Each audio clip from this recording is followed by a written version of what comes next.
berfokus kembali pada Kanki dan Riboku. Setelah mendapatkan pertanyaan dari Kanki tentang perasaan kaum tertindas, akhirnya Riboku menyadari kemarahan Kanki tersebut. Riboku paham betul dunia ini memang tidak adil bagi kaum seperti golongan Kanki. Saat itu Riboku yakin bahwa saat ini Kanki dilanda keputusasaan pada dunia yang tidak sempurna ini. Namun, setelah Riboku melihat wajah Kanki, membuat Riboku terkejut. Riboku melihat tidak ada keputusasaan di wajahnya, melainkan rasa kemarahan yang amat panas. Riboku yang sebelumnya mengatakan hati Kanki lebih kecil daripada manusia, Riboku kembali menarik kata-katanya tersebut. Riboku menyadari bahwa amarah Kanki itu didasari oleh keinginannya yang ingin menciptakan dunia yang sempurna, dan itu sebuah keinginan wah dan suci menurut Riboku. Namun Riboku mengingatkan keinginan Kanki itu sangat jauh dari kenyataan. Seperti yang Kanki lihat, dunia ini dipenuhi dengan para penguasa busuk dan sebagainya. Cara berpikir Kanki katanya hanya cocok untuk seorang filsafat seperti Rocky Gerung. Kanki mengubah amarah menjadi kekerasan dan menyebarkan teror ke seluruh negeri. Seperti dugaan Riboku bahwa Kanki adalah penjahat terburuk. Dan penawaran terakhir untuk Kanki, sekali lagi Riboku meminta Kanki menyerah dan letakkan senjatanya. Respon santai Kanki cukup membuat Riboku dan pasukannya terhentak. Kanki mengakui bahwa Riboku hebat, namun Kanki orang yang tidak pernah kalah dalam pertempurannya, dan Riboku cukup kuat untuk mengalahkan dirinya. Namun katanya hati Riboku kosong. Riboku merespon merasa bersyukur, kekuatan yang dimilikinya tidak jatuh ke tangan berhati monster seperti Kanki. Kanki hanya tersenyum, pecundang seperti Riboku dan rajanya menurut Kanki tidak akan merubah apapun. Kanki menjelaskan bahwa orang seperti Riboku dan rajanya, bisa muncul karena keduanya. Dan keduanya bertempur hanya demi mengejar hasrat pribadi keduanya. Menurut Kanki jika Riboku dan rajanya tidak berhadapan, maka akan lebih banyak korban lagi. Dan korbannya adalah orang-orang yang berada di bawah keduanya. Kanki menyebutkan bahwa Riboku tidak akan mendapatkan apapun, selain penderitaan. Namun menurut Riboku semua ini terjadi karena ulah Raja Qin sendiri. Seperti yang Kanki bilang bahwa Riboku sendirilah yang memunculkan orang seperti Raja Qin. Karena Riboku maupun rajanya sudah terlalu jauh memandang diri mereka. Ceramah Kanki itu sukses membuat dia medan pertempuran. Koko yang sudah tidak bisa apa-apa meminta Kanki untuk menenangkannya. Kanki meminta teman-temannya, ya Kanki tidak menganggap mereka anak buahnya. Meminta mereka untuk tidak cemas lantaran seperti biasa semuanya akan baik-baik saja. Sontak kalimat Kanki itu membuat semangat pasukan Kanki kembali hidup. Sedangkan lawannya mulai panik, Riboku mencoba untuk menghentikan momentum itu dengan sesegera mungkin mengakhiri Kanki. Namun Kanki malah berteriak memanggil Zeno. Zeno yang sebelumnya sudah tertebas Jokaryu, sekarang meraih kepala Jokaryu dan meremasnya. Zeno dalam hatinya mengatakan bahwa Kanki selalu bisa menyenangkannya. Tidak hanya Zeno, mereka juga dikejutkan dengan kemunculan Naki. Rin Gyoku melihat keberadaan Naki seperti tidak percaya. Sedangkan bosnya mengatakan jika Naki mati sebelum dirinya Naki yang akan rugi. Agar itu tidak terjadi Kanki memutuskan untuk mengakhiri Riboku, dan merebut kemenangan sebelum Kanki dan yang lainnya mati. Setelah Kanki mengatakan itu, pasukan Kanki semakin bersemangat. Sedangkan Kokuo mencapai batasnya. Sambil menebas lawannya, Kanki berbincang dalam hatinya meminta Kokuo untuk pergi duluan. Dan Kanki akan menyusul setelah mendapatkan Riboku. Berpindah lagi ke tempat Riboku, pasukannya panik lantaran Riboku masih tidak beranjak dari tempatnya, padahal pasukan Kanki mulai mengamuk. Flashback perbincangan Kanki dan Naki saat di Sekirei. Waktu itu Naki sudah menebak bahwa jebakan di kota Gian katanya bakal di luar batas normal, tentu saja Kanki sudah memprediksinya. Namun yang menjadi keanehannya, Kanki masih tetap tidak ingin mundur. Bahkan Naki begitu mengkhawatirkan mantan bosnya itu, meminta Kanki mundur jika Kanki sudah tahu jebakan Riboku yang sudah dipersiapkannya di Gian nanti. Naki mencoba membujuk bosnya tersebut. Naki tahu setelah kehilangan Raido pasukan Kanki sudah tidak prima lagi. Namun kekhawatiran Naki tersebut malah direspon dengan candaan oleh Kanki. Menurutnya pertanyaan Naki hanya omong kosong saja. Ngomong saja kalau Naki ingin kembali gabung dengan pasukannya. Kanki mengatakan itu sambil tertawa seolah menenangkan Naki. Mendengar kepedihan Kanki tersebut membuat Naki lega. Kembali ke masa sekarang. Naki sudah terjun ke dalam lautan pasukan Zhou. Salah satu klan Naki melaporkan posisi Kanki yang berada di kanan mereka. Di situasi sulit yang dialami Naki itu terobati saat Naki melihat bosnya yang masih menampilkan ekspresi yang masih sama. Naki sambil menerjang musuhnya mengatakan dalam hatinya, bahwa malam itu Naki ingin bertanya bahwa Kanki bertarung untuk apa, dan tempat apa yang sebenarnya Kanki ingin capai. Di saat yang sama, sekarang posisi Naki langsung berhadapan dengan komandan seluruh pasukan Riboku yang mengepung. Dengan mudahnya Naki menghabisinya. Namun, Kalah jumlah membuat Naki dan pasukannya harus gugur sebelum mencapai tempat bosnya berada. Rin Gyoku dan yang lainnya mendapatkan laporan tentang Naki terkejut. Sedangkan Kanki tidak lagi tersenyum setelah mendengar gugurnya Naki. Fokus berpindah kepada pasukan unit Hisin. Shin penasaran apa yang membedakan klan Kanki seperti Maron dan yang lainnya dengan klan Saki. Begitupun dengan Maron yang juga begitu penasaran. Selama Maron bersama Kanki, Kanki selalu mengirimkan klan Saki jauh dari pertempuran. Tidak hanya itu saja, Kanki juga memberikan julukan yang menyeramkan bagi klan Saki. Sampai-sampai klan Kanki lainnya tidak mau berurusan dengan klan Saki. Setelah Maron melihat klan Saki, Maron baru menyadari bahwa Kanki melakukan semua itu untuk melindungi klan Saki. Mendengar itu, Saki juga merasakannya, bahwa selama ini klan Saki merasa dilindungi oleh Kanki. Saki mengatakan bahwa klan Saki adalah kampung halaman Kanki. Saki juga mengatakan sebuah kebenaran kepada Maron. Maron harus tahu bahwa Kanki berniat membawa seluruh keluarganya itu untuk pulang ke kampung halaman mereka. Namun niatnya tersebut terhalang oleh niat balas dendam Kanki. Walaupun klan Saki sudah menerima takdir mereka, Kanki tidak. Kanki sendiri menolak untuk menerimanya, dan dendam itu adalah bahan bakar Kanki hingga saat ini. Sao yang sekarat mengatakan fakta lainnya tentang Kanki, yang ternyata Kanki menyukai Shin selama ini. Sao juga membuka topengnya, dan terlihatlah bekas luka bakar. Bekas luka bakar itu menjadikan Sao sebagai manusia yang paling menderita. Tidak sedikit orang melihatnya ketakutan dan menganggap Sao begitu menyedihkan. Namun, Kanki tidak. Kanki memandang dirinya layaknya teman seperti biasanya. Lagi-lagi mendengar kebenaran Kanki itu membuat Shin terkejut. Kembali ke pertempuran Kanki versus Riboku. Situasi semakin panas, Kohaku kembali mengingat pemenggalan anak buahnya yang dilakukan Kanki. Kohaku saat ini mengamuk. Tubuhnya terbakar oleh keinginannya untuk balas dendam terhadap Kanki. Namun gerakannya melambat saat Rin Gyoku menghadangnya dan menahannya. Namun itu tidak lama, kekuatan Kohaku tidak bisa begitu saja Rin Gyoku tahan. Rin Gyoku mulai terpojok. Yang tidak lama dari itu, Kanki datang menyelamatkan Rin Gyoku, dan mengakhiri Kohaku sebagai Jenderal Kocho yang tersisa. Kanki menanyakan, apa Rin Gyoku masih sanggup melanjutkan kebarbarannya? Dan Kanki juga menanyakan sisa pasukannya saat ini. Dan diketahuilah bahwa Kanki hanya memiliki 5 orang saja, itu juga sudah termasuk Rin Gyoku dan Kanki itu sendiri. Mendengar itu Kanki hanya tertawa, dan memimpin 4 orang anak buahnya untuk maju. Melihat kepuasan Kanki membuat pasukan Zhou panik, dan meminta Futei untuk ikut maju. Namun Futei menolak dan membiarkan Kanki membabat anak buahnya. Sampai akhir Kanki hanya memiliki Rin Gyoku, tidak lama itu juga Rin Gyoku gugur. Dalam hatinya Rin Gyoku hanya meminta maaf kepada Kanki karena telah membiarkan Kanki sendirian. Seolah tahu apa yang dikatakan Rin Gyoku, Kanki mengatakan kepada Rin Gyoku untuk pergi dengan tenang, karena Kanki sebentar lagi berniat menyusulnya. Sekarang tinggal Kanki yang tersisa.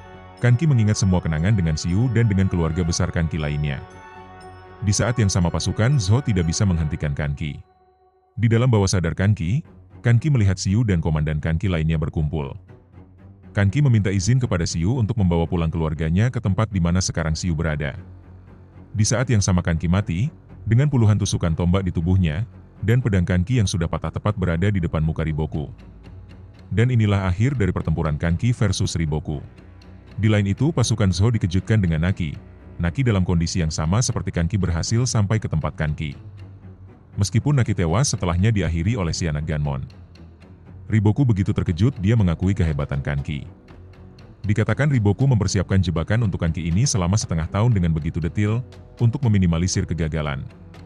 Namun Riboku tidak menduga bahwa korban di pihaknya akan sebanyak ini, bahkan sampai terpojok. Di saat inilah Riboku merasa bahwa Riboku sedang bertempur dengan yang terkuat dari ke-6 Jenderal Qin. Pasukan Kocho meminta kepada Riboku untuk melakukan hal yang sama seperti yang Kanki lakukan kepada Kocho. Namun Riboku menolaknya. Riboku hanya akan menyebarkan kematian Kanki ke seluruh Zhou dan kerajaan-kerajaan lainnya sebagai deteren efek. Selebihnya Kanki akan memburu Shin dan Gakuka. Pandangan Riboku terhadap kedua pasukan ini sungguh besar luar biasa. Dan Riboku yakin jika kedua pasukan ini dibiarkan perang di masa mendatang, pasukan ini pasti akan menjadi duri bagi Riboku. Setelah mengatakan kekhawatirannya kepada kekuatan Shin dan Gakuka, Riboku ambruk. Sedangkan kedua pasukan yang mereka bicarakan saat ini sedang dikejar-kejar. Pasukan Moten sudah banyak memakan korban dalam pelariannya menuju perbatasan. Sedangkan pasukan unit Hisin walaupun mereka berhasil sampai di tempat yang aman, korban di mereka pun tidak kalah mengejutkan. Melihat banyaknya korban di pihaknya, Karyoten memohon meminta bantuan kepada klan Saki untuk menangani pasukannya yang terluka. Klan Saki dengan senang hati membantu unit Hishin yang terluka sebisa mereka. Namun yang jadi masalahnya, mereka mendapatkan laporan bahwa pasukan Shosui dan Karyoten terkepung saat mengawal pasukan besar unit Hishin melarikan diri. Sekarang mereka terjebak katanya dalam lautan tentara Zou. Namun di saat pasukannya benar-benar mengkhawatirkan mereka, Shin sendiri yakin mereka bisa menanganinya dan berhasil sampai ke tempatnya berada. Namun dalam diamnya Shin tersebut, tiba-tiba Shin teringat dengan Kanki. Pertemuan pertama mereka yang begitu mengesalkan bagi Shin, yang katanya Kanki akan mengajarkan kepada Shin bagaimana cara bertempur orang dewasa, namun Shin menyadari orang itu sudah mati. Kekhawatiran lainnya muncul, kekhawatiran itu muncul dari Kyokai. Saat itu Shin sudah mulai gelisah dan berniat menyusul Kyokai, di saat yang sama Kyokai dan Shosui muncul. Sehingga membuat seluruh unit Hishin, terutama Shin lega. Saat itu juga Shin langsung memeluk Kyokai.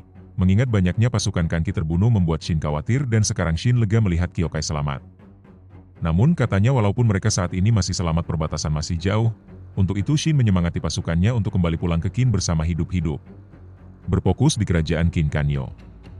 Akhirnya berita kekalahan Kanki sampai kepada para pejabat Qin, laporan mengatakan pasukan Kanki hampir seluruhnya dibasmi. Untuk pasukan Rishin, Moten, dan Heki, para penyusup belum mengetahui kabar mereka.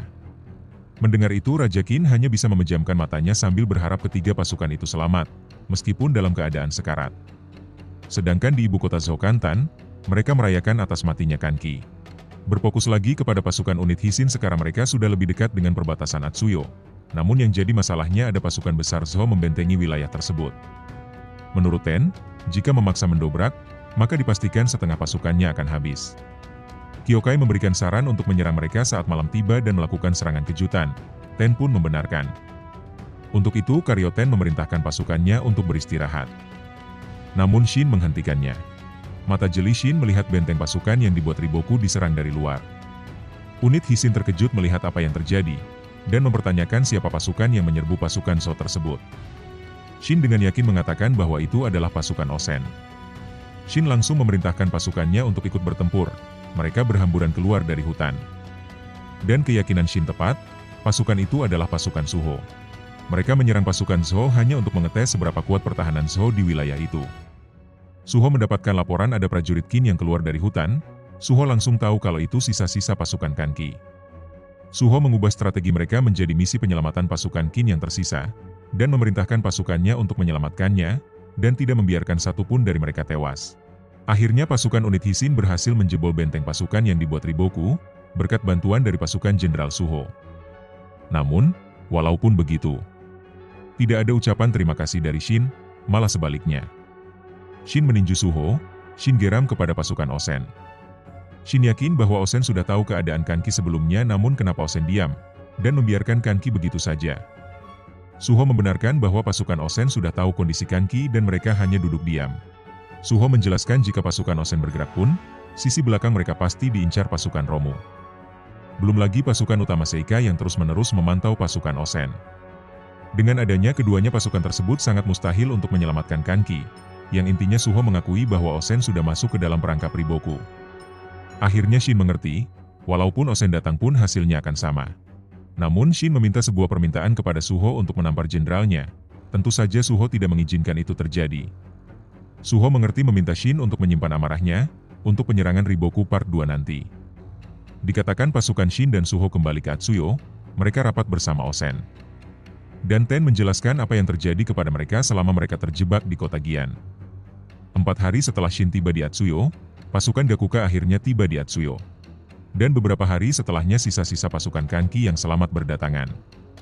Mereka yang berhasil selamat, menetap selama setengah bulan di Atsuyo untuk bersiap dari serangan pasukan Zou, namun Zou tidak kunjung datang. Untuk itu mereka yang sebelumnya diberi tugas diizinkan untuk pulang ke rumah mereka masing-masing, namun dikatakan langkah mereka begitu berat setelah kekalahan telak dari Riboku sebelumnya. Dalam perjalanan menuju pulang Shin, Maron, dan yang lainnya bercerita. Shin penasaran apa yang akan dilakukan Maron setelahnya. Apakah Maron akan membesarkan pasukannya sendiri, atau mungkin akan kembali menjadi bandit? Maron membenarkan kembali jadi bandit adalah pilihan terbaiknya, namun rencananya itu ditentang oleh Kanki. Dan terungkap pesan yang diberikan Ogiko sampai Maron menangis ternyata. Maron diperintahkan Kanki untuk menggantikannya. Kanki berpesan jika Kanki mati, Maron harus merangkul keluarganya yang selamat agar mereka tidak kembali menjadi bandit, dan kembali hidup dalam kegelapan. Kanki berpesan untuk tidak membiarkan keluarganya hidup seperti sampah lagi. Dan Maron harus bertahan hidup, dan Kanki menyerahkan sisanya kepada Maron. Pesan itulah yang membuat sebelumnya Maron sampai menangis. Maron begitu bangga kepada bosnya, sedangkan Shin hanya terdiam. Walaupun bosnya tidak memerintahkan Maron secara detail, Maron mempunyai ide. Maron berniat menjadi tentara bayaran. Dan saat itu juga Maron menawari tenaganya kepada Shin, yang saat itu juga Shin tolak lantaran bayarannya pasti mahal katanya. Karyoten setuju dengan ide Maron. Menurutnya pasukan Maron bisa jadi pembeda jika turunkan di medan pertempuran barbar. Hanzen yang juga ikut selamat, melihat Moten dan tahu kalau Moten adalah cucu dari Jenderal Hakuro, yang notabene adalah jenderalnya Kanki. Perlu diingat bahwa Kanki adalah salah satu letnan Jenderal Hakuro bersama Osen. Mereka penasaran banget cara Jenderal Hakuro menundukkan Kanki kepada Moten. Begitupun Shin juga penasaran dengan pertanyaan tersebut. Moten mengaku tidak tahu detailnya seperti apa, namun katanya kakeknya mengalahkannya Kanki. Padahal menurut Maron ceritanya tidak seperti itu, Hakuro lah yang sebenarnya kalah dari Kanki. Namun saat itu Maron terkejut, hanya dengan satu percakapan Hakuro bisa membawa Kanki menjadikan bawahannya. Itu terjadi saat Hakuro ditangkap Kanki. Saat itu Hakuro bisa melihat talenta Kanki yang mata jelinya hampir sama dengan dirinya. Seperti yang diketahui bahwa Hakuro pintar dalam memilih prajurit berbakat. Begitupun Kanki, Hakuro melihat semua bawahnya Kanki begitu berbahaya. Dengan talenta yang semengerikan Kanki itu akan sangat sayang jika Kanki hanya jadi bandit yang tidak akan punya masa depan. Hakuro menawarkan untuk memberikannya pelampiasan untuk kekuatan Kanki itu, dan menawarkan Kanki langsung menjadi letnannya. Dan dengan mudahnya Kanki menerima tawaran tersebut. Bahkan saat Hakuro meminta Kanki untuk menghormatinya, Kanki tertawa dan melakukan apa yang diperintahkan Hakuro. Cerita itu juga membuat Moten, Shin, dan Karyoten terkejut. Mengingat cerita konyol Kanki itu, sedikit mengurangi kesedihan mereka atas kematiannya. Maron penasaran apa yang akan dilakukan klan Saki setelahnya, dan menawarkan untuk bergabung dengan pasukan Maron sebagai tentara bayaran. Saki menolaknya, dan Saki berniat kembali ke kampung halaman mereka yang sudah lama mereka tinggalkan. Maron juga bertanya kepada Shin tujuan Shin selanjutnya, tentu saja dari awal tujuan Shin masih sama. Namun yang ditanyakan Maron bukan itu, sehingga membuat Shin bingung dengan pertanyaan Maron tersebut. Maron melihat sedari tadi Shin terus menunduk, Maron menyadarkan Shin tahu tidak sih? Bahwa Shin orang yang paling sedih atas kematian Kanki daripada yang lainnya. Mendengar itu Shin hanya diam, sedangkan Moten, Karyoten, terkejut mendengarnya. Berfokus di kerajaan Kinkanyo. Sohei sedang pusing-pusingnya memikirkan strategi. Sedangkan Shin sekarang bertemu raja. Mereka membicarakan tentang kekalahan mereka, dan membicarakan hilangnya Jenderal Heki. Raja juga sudah mengirimkan beberapa intel untuk mencari keberadaan Heki, namun katanya ada dua pilihan keadaan Heki sekarang. Heki bersembunyi di suatu tempat, atau mungkin mati tanpa diketahui. Setelah mendengar berita tentang Heki, Shin mulai melamun. Melamunkan jasad Kanki pasti sedang dipermalukan. Pandangan Shin saat beritanya seperti itu terlihat sedih melihat ke bawah. Namun Raja mengatakan bahwa kenyataannya tidak seperti itu. Dengan matinya Kanki saja sudah menjadi sebuah kegembiraan bagi kerajaan musuh Qin. Menurut Raja respon mereka sudah terprediksi. Alasannya karena Kanki adalah salah satu jenderal besar Qin. Mendengar itu membuat Shin ingat bahwa Kanki menitipkan kalungnya kepada Shin. Raja sangat mengetahui tentang Kanki. Itu dibuktikan Raja mengatakan itu kepada Shin. Yang katanya Kanki diselimuti amarah, karena sudah hilang harapan pada dunia. Namun di lain itu Raja melihat bahwa Kanki berkeinginan merubah dunia kejam ini menjadi lebih baik. Shin membenarkan, namun sekarang Kanki sudah mati. Yang harus dipikirkan saat ini, bagaimana caranya menambal lubang yang ditinggalkan Kanki. Shin sadar bahwa untuk mencapai tingkatan jenderal besar tidak gampang. Menurut Shin posisi itu harusnya diisi oleh Moten, Ohon, ataupun dirinya. Namun melihat jenderalnya tewas dan Shin tidak bisa apapun saat itu membuat Shin tidak sepantas itu. Dan Shin bertanggung jawab atas hal tersebut. Namun, Raja menenangkan Shin. Bahwa yang paling bertanggung jawab adalah orang yang membuat strategi penyerangan ke Gian, yaitu Shohei. Untuk itu Shohei selama beberapa hari ini mengurung diri, membuat strategi demi menebus dengan rencana selanjutnya. Dan untuk itulah Shin dipanggil ke istana. Yang tidak lama dari itu Jenderal Tou dan Rokoumi datang menghadap Raja. Dan inilah rencana Shohei sekaligus misi selanjutnya yang akan dijalankan Shin. Shin dan pasukan Jenderal Tou ditugaskan untuk mengawal para diplomat ke ibu kota kerajaan Han yaitu Sintei. Para diplomat Qin yang dikawal oleh Shin dan Jenderal Besar Tou itu ditugaskan untuk mengundang seseorang yang bernama Kan Pisi, yang katanya seorang jenius dalam hal legalisme. Seorang penulis mengenai cara memimpin negara dengan cara pandangnya sendiri. Dan tujuan orang-orang yang dikawal adalah untuk mengundang orang itu. Namun pasukan Tou dan Shin sendiri ditugaskan untuk hal lain, yaitu memata-matai Shinte ibu kota kerajaan Han itu sendiri, sebelum akhirnya mengambil alihnya sebagai bagian dari kerajaan Qin.